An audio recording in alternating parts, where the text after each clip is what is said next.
কখনো বড় বটিতে বসে মাছ কাটছেন, আবার কখনো মাছের কাঁচা আঁশ বিভিন্ন দোকান থেকে সংগ্রহ করছেন। সংগৃহীত মাছের কাঁচা আঁশ বস্তায় ভরে হাট চাঁদনির ছাদে নিয়ে রোদে শুকাচ্ছেন। এরপর বস্তায় ভরে ওজন করে মাছের আঁশ ব্যবসায়ীদের কাছে বিক্রিও করছেন। ঝিনাইদহের কালীগঞ্জ উপজেলার পৌর বাজারের হাট চাঁদনির মাছ বাজারে ঢুকলেই দেখা মিলবে এই দৃশ্যের। মাছের ফেলে দেওয়া এই আঁশ থেকে বাড়তি আয় করছেন আশরাফুল ইসলাম নামের এক মাছ ব্যবসায়ী।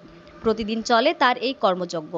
এভাবে আয় করে চেষ্টা করেছেন স্বাবলম্বী হওয়ার। স্থানীয়রা জানান, আশরাফুল ইসলাম 20 বছর ধরে মাছ ব্যবসা করেন। পাশাপাশি 10 টাকা কেজি মূল্যে মাছ কাটা এবং মাছের কাঁচা আঁশ সংগ্রহ করেন। দৈনন্দিন জীবনে মানুষের ফেলে দেওয়া এই আবর্জনায় রোজগারের অংশ হয়েছে আশরাফুলের। প্রতিদিন বাজার থেকে 10 থেকে 15 কেজি মাছের কাঁচা আঁশ সংগ্রহ করেন তিনি।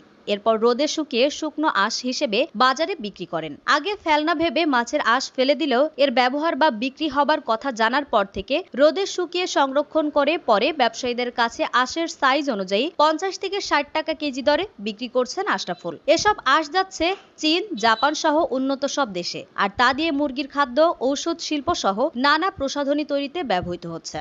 এইটা দিয়ে প্রথমত একটা ক্রিম ওঠে, আঁশটা থেকে একটা ক্রিম ওঠে।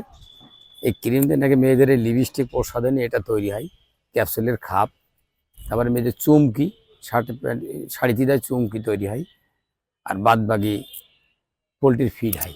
এ ব্যবসা নতুন কর্মসংস্থানের সুযোগ হতে পারে বলে মনে করেছেন স্থানীয়রা। প্রতিদিনের কাজের পাশাপাশি এই আঁশ সংগ্রহ করে রোদে শুকিয়ে 70 থেকে 80 কেজি বানিয়ে ব্যবসায়ীদের কাছে বিক্রি করছেন বলে জানান এই মাছ ব্যবসায়ী। ডেস্ক রিপোর্ট, দৈনিক রানার।